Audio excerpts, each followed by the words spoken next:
Iyi ni radio BBC gahuza miryango ivugira i Londres kuri metero 19 25 31 na 41 no ku mirongo ya FM mu karere k'ibiyaga bigari no kuri internet kuri bbcgahuza.com.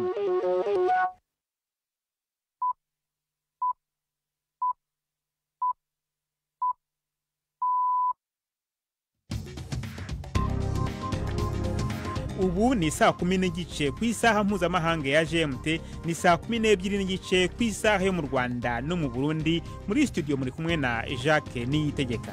Izi ni ingingo z'ingenzi zigize aya makuru. Umutwe wa Hamas uravuga ko wemeye gusubiza ingwate ya nyuma ifite ubwenegihugu bwa Israel na Amerika ikiri nzima, bizwi ko igifite hamwe n'imirambo y'izindi ngwate enye. Iperereza ryakozwe na BBC ryabonye ibimenyetso byerekana ko inyeshyamba zo mu mutwe wa M23 zagiye zikora ubwicanyi bw'abasivile mu mujyi wa Goma zafashe. Bamwe mu bafite amahoteli cyangwa ibigo byakira abagenzi mu Burundi baravuga ko ikena ry'ibinyobwa by'ihingiro Braludi rimaze igihe ryibonekeza ririmo kubagiraho ingaruka. Jacob ntanguye ngaha twaronka inzoga 5 mu ndwi canke 4, ubwo tugeze kuri 2, kandi nako 2 karutwa na rimwe rya kera. Kubera kera ngiye kuri inzoga wasanga ndiko ndiha natwara nko miliyoni urenga, ubwo ngiye kuri ntwara mu 400. Tubafitiye n'ikiganiro baza muganga muri mwese ikaze muri amakuru yo kuri wa gatanu itariki ya 14 z'ukwezi kwa gatatu.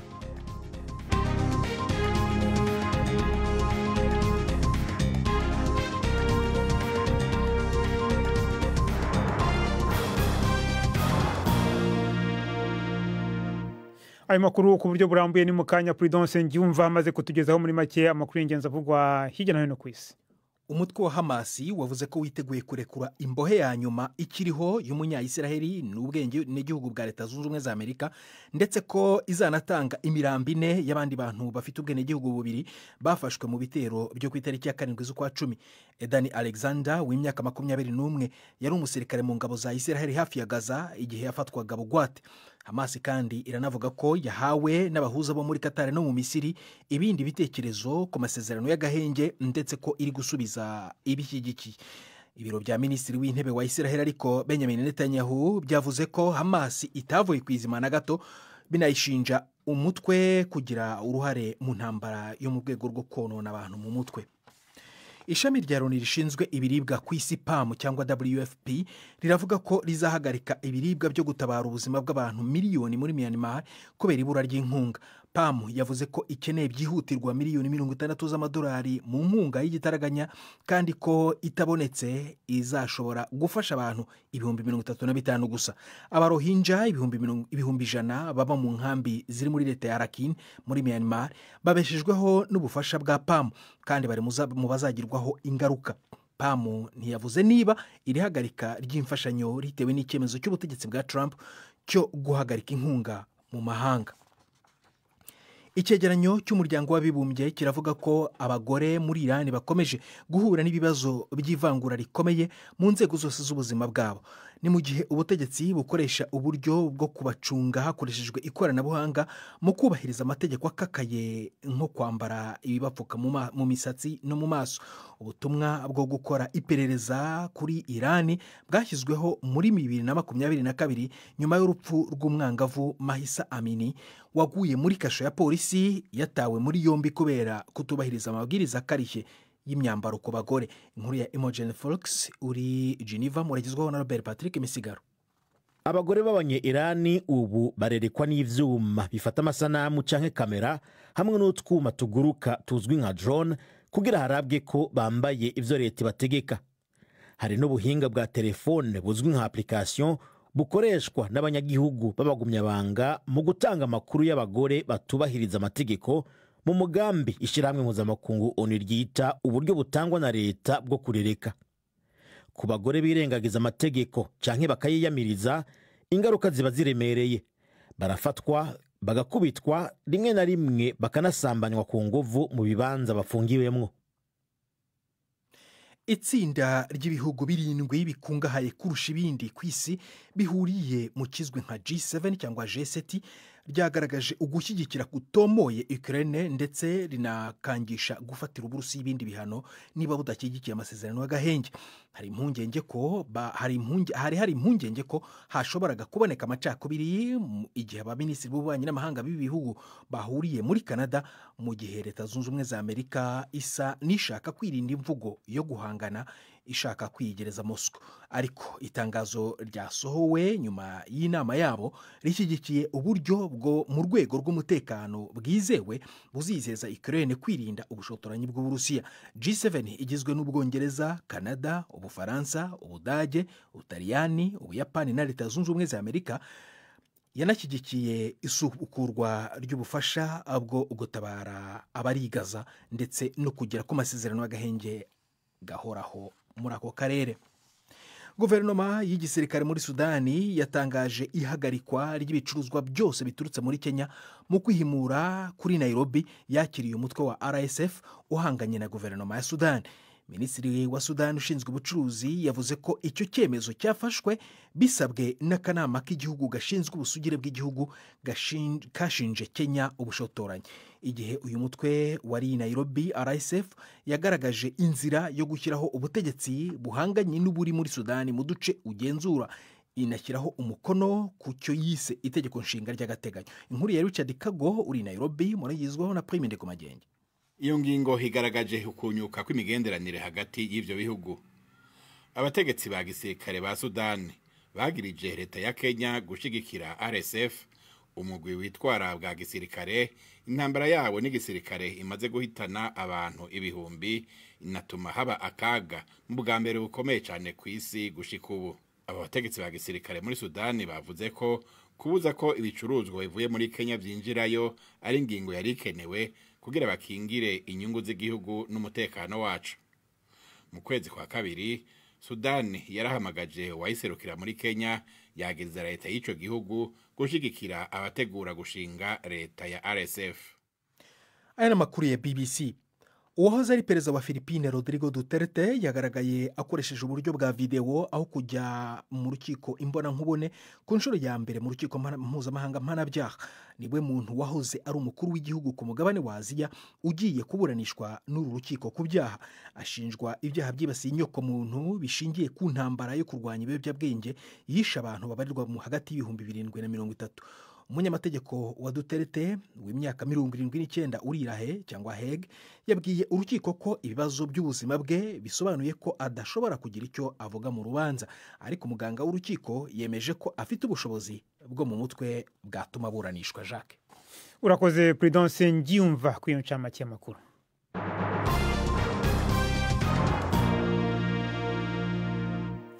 Hano makuru ku buryo burambuye reka tuyahere mu burasirazuba bwa Repubulika ya Demokarasi ya Kongo. Iperereza ryakozwe na BBC ryabonye ibimenyetso byerekana ko inyeshyamba zo mu mutwe wa M23 zagiye zikora ubwicanyi bw'abasivile mu mujyi wa Goma zafashe. BBC yaganiriye n'abantu benshi bahari bayebwiye ukuntu abarwanyi ba M23 barashe bakicira mu muhanda abantu babaga banze kwinjira mu mutwe wabo. Ubwo bwicanyi buvugwa ko bwabaye mu kwezi gushize kwa kabiri nyuma y'ibyumweru bike uyu mutwe w'inyeshyamba bivuga ko zishyikiwe n'u Rwanda wigaruriye Goma. M23 yanze kugira icyo itangaza ku iperereza rya BBC. Ni inkuru ya Oragerin mugezwaho na Jean-Claude Mwambutsa. Ngo ari kuwa gatandatu mu masaha ya nyuma saa sita ubwo abarwanyi ba M23 bageraga mu gace ka Kasika kari mu nkengero z'umujyi wa Goma. Ababibonye bavuga ko aba barwanyi bahageze bari mu modoka 3 za pick-up batangira kwegeranya abasore mu cyagaragaraga nk'igikorwa cyo guhiga abasirikare ba leta. Abatuye aho ngo bemeje ko nyuma y'isaha imwe abantu bajya ku 17 bari bagaramye hasi bishwe. Bavuga ko umuto mu bishwe ari umwana uri hagati y'imyaka 13 na 14 wari wagerageje kwihisha inyuma y'abashikibe. Amashusho agaragara ku mbuga nkoranyambaga yerekana abagaragazwa nka bamwe mu bishwe. Ngo hari imirambo 10 yari yajugunywe mu kizu kituzuye. Ngo nta numwe muri bo wari wambaye imyenda ya gisirikare kandi nta n'ikimenyetso cy'intwaro cyahabonekaga. Abari aho ngo bavuga ko amashusho yagaragaye ari aya nyayo. Inkuru ya Oragerin mu ijwi rya Jean-Claude Mwambutsa. Dukomereze mu burasirazuba bwo hagati. Umutwe wa Hamas uravuga ko wemeye gusubiza ingwate ya nyuma ifite ubwenegihugu bwa Israel na Amerika ikiri nzima, bizwi ko igifite hamwe n'imirambo y'abandi bantu bane bafite ubwenegihugu bubiri batavuzwa amazina bafashwe mu bitero byo ku ya 7 z'ukwezi kwa 10 2023. Ibi bitangajwe mu gihe ibiganiro bitaziguye na Israel byunganirwa na Amerika n'abahuza bo mu karere bikomeje muri Qatar. Ni inkuru ya Yolande Ner mugezweho na Robert Patrick Misigaro. Nk'umusirikare wa Israel hakurikijwe ingingo zihagarikwa ry'imigwano zisanzweho i Gaza, byari vyitezwe ko Edan Alexander yarekuwe mu bantu ba nyuma bagizwe imbohe barekugwa, ariko ibicishije mu rwandiko ubu Hamas ivuga ko yemeye kurekura uwo musore w'imyaka 21 asanzwe anafise ubwenegihugu bwa Amerika ari kumwe n'ibiziga bine. Nta yandi makuru itanga canke ngo itomore ikisaba kuronswa, ariko vyibazwa ko uwo mwumvikano uri mu ingingo yuko Israel irekura imfungwa z'abanyepalestine ikanongera ikiringo cihagarikwa ry'imigwano. Hamas ivuga ko yashikirijwe uwundi mugambi w'ihagarikwa ry'imigwano uvuye mu bahuza bo muri Qatar na Misiri, kandi ko iri kirishurana ubwitonzi n'ishaka ryiza. Ibi Hamas itangaje bikurikiye ibiganiro bidasanzwe vy'imbona nkubone hagati ya Amerika na Hamas ubwayo. Inkuru ya Yolande Ner itigejeje ku isaha ya 10:41 ku masaha ya hano muri BBC Londres, 12:41 ku masaha yo mu Rwanda no mu Burundi. Samirana radio yacu dukunda. Ibiganiro vya BBC kuri radio Humuriza mu Burundi ni ku murongo wa FM 99.6. BBC gahuza miryango. Tukomereze mu Burundi, bamwe mu bafise amahoteli canke ibibanza byakira ingenzi ku mugwa mukuru wa politiki Gitega no mu gisagara ca Bujumbura bavuga ko ikena ry'ibinyobwa by'ihinguriro Braludi rimaze igihe ryibonekeza mu Burundi ririko rirabagira ko ingaruka zidasanzwe. Bavuga ko bariko barahomba cyane kubera ngo igice kinini cy'abakiriya batemera kuharara bataronka icyo banywa. Ku rundi ruhande mu bunywero bumwe basigaye bategeka umukiriya kubanza kugura ibyo mu gikoni nka mushikaki, amafiriti, inkoko n'ibindi kugira aronke uburenganzira bwo guhabwa inzoga. Mu bushikiranganje bw'ubudandaji bamenyesha ko bakora ijoro n'umurango kugira ibituma inzoga zikena, cyane cyane ubukene bw'amafaranga y'agaciro bitorerwe inyishu. Ni inkuru ya Gildas Yihundi Mpondo. Umubosi yavuze yuko ati je nzohava mpiga abantu baza barayikorera isuku, ivyo kudandaza ndabihebe, hama ayugare ntisuye kwakira abakiriya aronke ndere nk'umuntu umwe aguma akora. Uyu ni Emmanuel ajeje gukurikirana ibikorwa muri mwe hoteli zo ku mugwa mukuru wa politiki Gitega. Ariko asigura ingene ibintu vyifashe nabi kubera ihoteli aramutswa itakironka neza ibinyobwa vyishira hamwe Braludi bisanzwe bikundwa n'ingenzi. Yemeza ko uruhomba ari runini. Je kuva ntanguye ngaha twaronka inzoga 5 mu ndwi canke 4, mugabo tugeze kuri 2, kandi nako 2 karutwa na rimwe rya kera. Kubera kera ngiye kuri inzoga wasanga ndiko ndiha natwara nko miliyoni urenga, mugabo ngiye kuri ntwara mu 400. Cyumva yuko ubunye turi mu ruhombo rudasanzwe, dukontorora kundwi ku nzoga gusa zikiboneka, naho zaboneka nabi wasanga kundwi ndiko ndaronka 600. Mugabo ubunye nta n'ibihumbi 100 ndonka. Kwizo turu zibiri usanga kwituri mu ndiko no mu 40-30. Iyi hoteli yarahavuye iragabanya abakozi kubera kuremerwa. Hakiri inzoga neza tucugurura hari inzoga zikwiye, twari dufise abakozi 8. Inzoga zigabanutse turagabanya rushika kuri 5.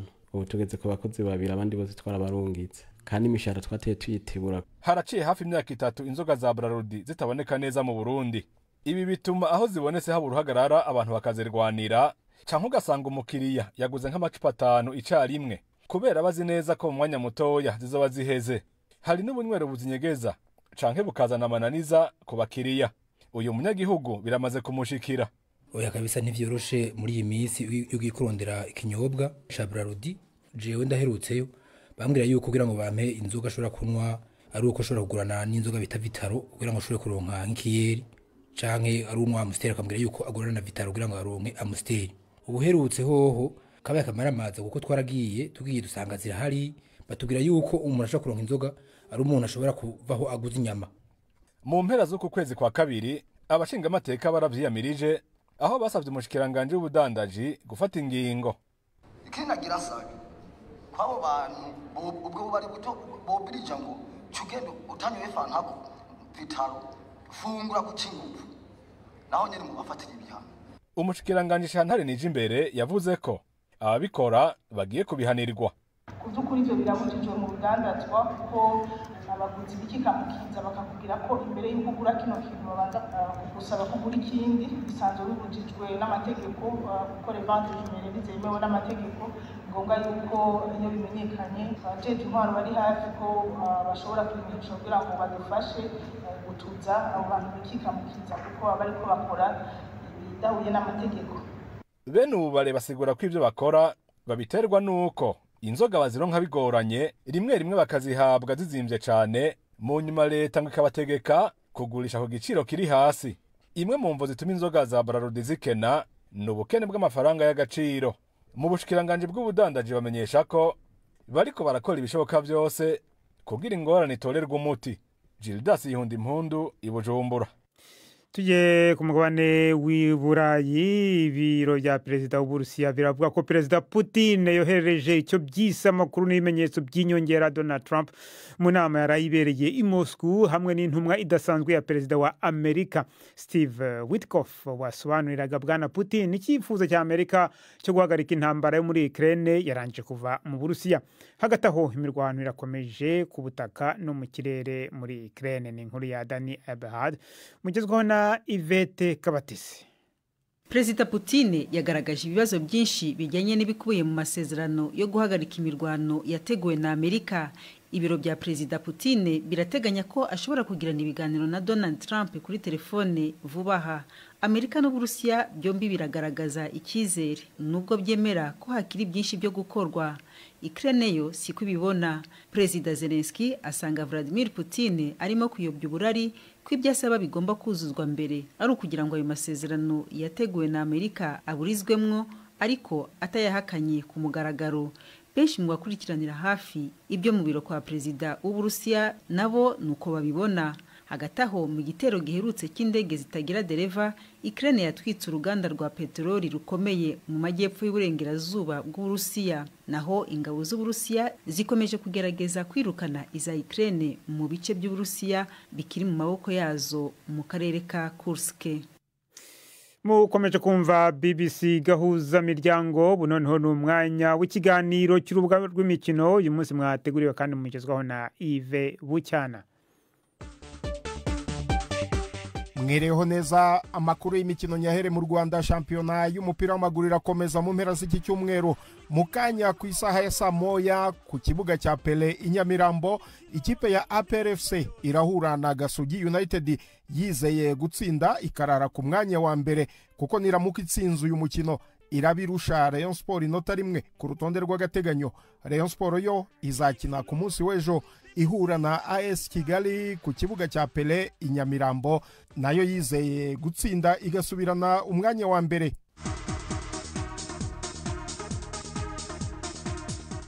Ku mugabane w'Uburayi shampiyona mu gihugu cy'Ubwongereza nayo izakomeza mu mpera z'icyumweru. Hateganyijwe imikino ya derby y'umujyi wa London, ikipe ya Arsenal irakira Chelsea naho Fulham ikine na Tottenham. Byose tubibwirwe na Prudence Ngyumva. Arsenal izakira Chelsea ku Stade Emirates izi kwa amahirwe yo gutwara igikombe cya Premier League ari ku buce, ndetse kuvuga ko bisa n'ibitanashoboka sugukabya mu gihe hasigaye imikino 10 yonyine.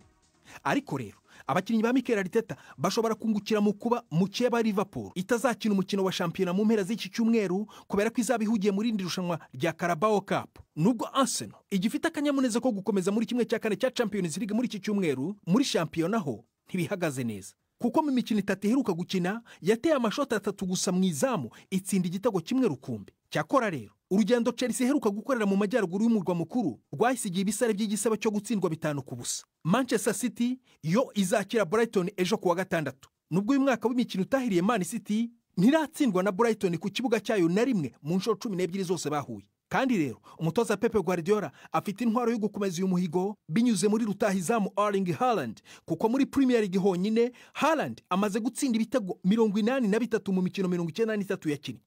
Everton izakira West Ham i Goodison Park mu mukino umutoza David Moyes azaba ashaka kwihimuramo nyuma yo kuva muri iyi kipe ihimbwa inyundo The Hammers, amerewe nabi n'abafana bayo kubera kuba mu bihe bibi. Ni mu gihe Ipswich yugarijwe cyane no kumanuka mu cyiciro cya kabiri yaturutsemo, izakira Nottingham Forest yo iri gushaka itike yo gukina imikino ya Champions League mu mwaka utaha. Hagati aho Tottenham izasura Fulham ku cyumweru mbere y'umukino wa nyuma uzahuza Leicester City na Manchester United. Liverpool iri ku isonga n'amanota 70, ikeneye andi 16 gusa muri 27 ashoboka kugira ngo yegukane ikamba rya Premier League, kubera ko Arsenal yigwa mu ntege nubwo yatsinda imikino yayo yose 10 isigaye ntishobora kurenza igiteranyo cy'amanota 85. urakoze cyane Prudent. Nkiri ku mugabane w'Uburayi, Manchester United na Tottenham zaraye zibonye itike ya 1/4 mu gikombe cya Europa League. Manchester United yaraye isezereye Real Sociedad iyitsinze ibitego 4-1 mu mukino ubanza bari banganyije 1-1. United izahura na Lyon yo mu Bufaransa muri 1/4, naho Tottenham yo yaraye ikuyemo AZ Alkmaar yo mu Buholandi nyuma yo kwitsinda ibitego 3-1 mu mukino ubanza. Spurs yari yatsinzwe igitego 1-0 muri 1/4. Tottenham izahura na Frankfurt yo mu Budage. Indi kipe yo mu Bwongereza ni Chelsea yo mu gikombe cya Europa Conference yasezereye FC Copenhagen yitsinze igitego 1-0 gisanga ibindi 3-1 yari yayitsinze mu mukino ubanza. Mu gikombe cya Europa League kandi Fenerbahce itozwa na Jose Mourinho yakuwemo na Rangers. Fenerbahce yashoboye gutsinda 2-0 mu mukino ubanza yari yatsinzwe 3-1, byose hamwe biba 3-3. Ikipe ya Mourinho ivamo kuri za penalty 3-2. Ayo niyo y'imikino nabahitiyemo uyu munsi. Gendi Yves Bucyana. Ikiganiro cy'imikino kuri BBC Gahuzamiryango. Urakoze Yves Bucyana ndetse na Prudence Ngiyumva mwatugezagaho ayo makuru y'imikino.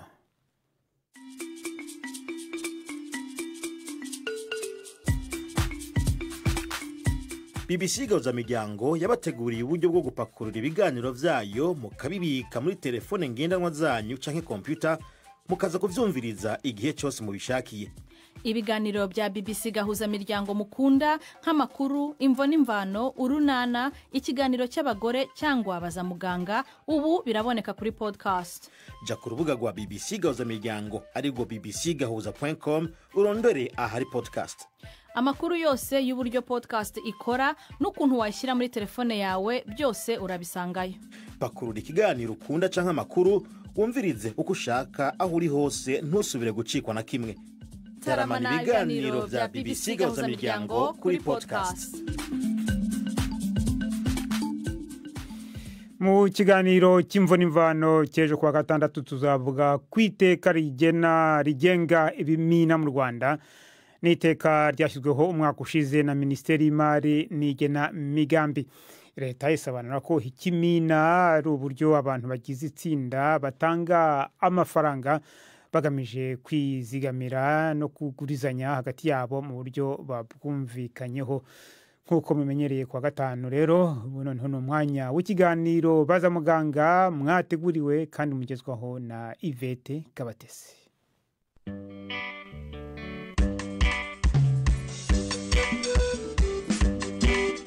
Mwireho neza.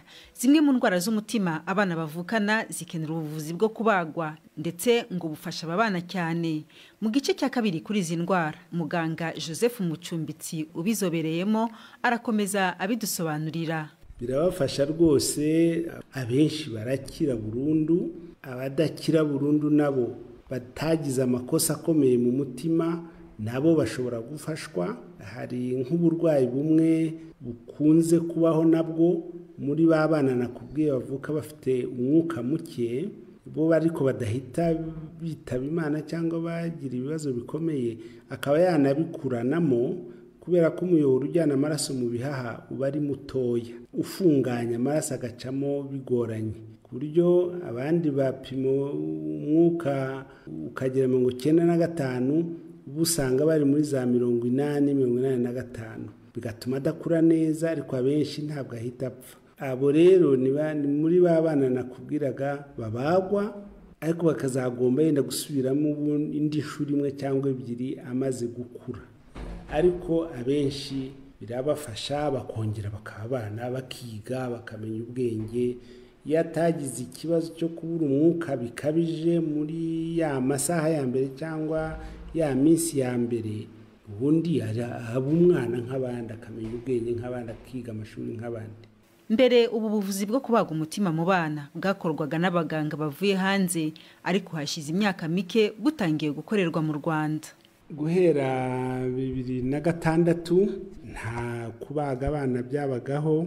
Hamwe mu buryo bwo kubafasha kwari ugushaka abagira neza baturuka hanze bakaza kudufasha kubaga abana hano. Twatangiye 2006 ariko kubera ko abagira neza bazaga rimwe mu mwaka twabagaga hagati y'abana tuvuge 25 yenda buri mwaka gutyo, kuzageza rwose 2023 nibwo twabonye inkunga y'abagira neza ituma haza abaganga bahora hano b'abanyamahanga babaga umutima mu bana, ku buryo ubu ngubu buri cyumweru habagwa byibura abana 2 bafite ikibazo cy'umutima cyane cyane bavukanye. Abenshi ni mituweli biba bishyurira, ariko ku nkunga ya Minisiteri y'Ubuzima byatumye noneho ubuvuzi buzagera kuri benshi. Nubwo ariko aba bana bavurwa hari abandi badasuzumwa kuko ubushobozi bwo kubageraho bukiri buke, nk'uko Dr Mucumbitsi akomeza bisobanura. Kugeza ubu turi abaganga 3 tuvura abana indwara z'umutima, twese tubi Kigali. Mbese twibaza yuko hari benshi batugeraho byaratinze, kuko imwe muri za ndwara navuze nk'iyo myenge hagati y'ibyumba 2 by'umutima binini, umwana urengeje amezi 6-9 bitaragaragaye atugeraho bitagishobotse kumubaga, kuko iyo bamubaza arapfa. Rero ni ngombwa ko tubabona hakiri kare. Ni kimwe mu bimenyetso rero tubwira abantu ngo umwana wawe ku mezi 3, 4, 5 niba adakura agahora afite inkorora ikunda kumufata, akahotangira kujya mu bitaro ngo bamushyireho bamwongerera umwuka, kenshi haba harimo n'ikibazo cy'umutima. Jya ujya gusuzumisha bakohereze kugeza igihe uzagera ku baganga, kugira ngo rero aba bana bavukana ibibazo by'umutima bashobore kumenyekana ndetse bitabweho hakiri kare. Dr Mucumbitsi aratanga inama. Mu biga ubuganga, ababyaza, abiga ubuforomo nibo babona abana bakivuka cyangwa mu bigo nderabuzima. Barabyiga ubwo mu mashuri, ariko kubera n'akazi kenshi no kutashobora gukomeza kubihugurwamo bituma badatekereza yenda iteka ryose ko hashobora kubamo ikibazo cy'umutima iyo umwana atiyongera ibiro, iyo umwana akorora. Ibyo rero ni ubukangurambaga, ni ukwigisha, hakwiye kujyamo ingufu kurushaho. Ariko noneho mu minsi ishize Rwanda Heart Organization twagerageje kugira umushinga wo kujya tureba abana bakivuka muri maternité. Turere twabikoze muri Muhima ngo turebe uburyo bikorwa, kuko ahandi bagaragaje mu bushakashatsi yuko gupima umwuka ku rutoki k'uwo mwana mu masaha 24 ya mbere avutse bishobora gutuma ukeka ko ari ikosa rikomeye mu mutima kuri uwo mwana, nubwo nta bimenyetso byinshi aragira. Ako kuma gapima umwuka ku rutoki karahara ahantu hose. Noneho natwe abaganga bavura umutima bakajya bamanuka mu turere, nitubona ubwo bushobozi tukageza kubona abana benshi bishoboka bakekwaho ko baba bafite ikibazo cy'umutima. Mbese gutyo iyo nkuru ikazakwira n'ubwo bushobozi bukagera ku bana benshi bishoboka. Muganga Joseph Mucumbitsi, inzobere mu kuvura indwara z'umutima zifata abana, arakoze ku bisobanuro yaduhaga. Ni naha rero dusoreje. Muramuke neza. Arakoze Yvette Kabatesi na muganga Joseph Mucumbitsi baganiraga mu icyo kiganiro cyabaza muganga. Ni nacyo rero gishoje amakuru yacu yo kuri wa gatanu, na makuru yarahagariwe na Nina Hiradukunda, ku buhanga bw'ibyuma hari Chris amakuru yacu arakomeje mu mpera z'icyumweru ku rubuga rwacu rwa interineti bbc.gahuza.com. amakuru kuri radiyo azagaruka ku wa mbere. mwakoze guhitamo BBC Gahuza Miryango.